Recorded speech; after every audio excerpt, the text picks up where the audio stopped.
আশুলিয়ার শিমুলিয়া ইউনিয়ন পরিষদে দরিদ্র পরিবারের মাঝে চাউল বিতরণ করেছেন উপজেলা প্রশাসন। তথ্যচিত্রে সোহরাব হোসেন, আশুলিয়া প্রতিনিধি। ঢাকা জেলার আশুলিয়ার শিমুলিয়া ইউনিয়ন পরিষদের উদ্যোগে উপজেলা প্রশাসনের তত্ত্বাবধানে শিমুলিয়া এলাকায় শতাধিক অসহায় ও দরিদ্র পরিবারের মাঝে জনপ্রতি 10 কেজি করে চাউল বিতরণ করা হয়। রমজান মাসে ঈদের আগে সরকারি ঘোষণা অনুযায়ী 10 কেজি করে চাউল পেয়ে খুব খুশি ছিল দরিদ্র পরিবারগুলো। এ সময় উপস্থিত ইউনিয়ন পরিষদের প্রশাসক ও উপজেলা কর্মকর্তা জানান, পূর্ব ঘোষণা অনুযায়ী নির্ধারিত সময়ে 10 কেজি করে চাউল প্রতি পরিবারকে দেওয়া হয়েছে।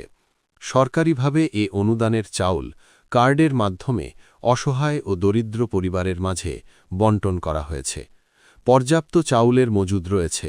কার্ডধারী সবাইকে চাউল বিতরণ করা হবে।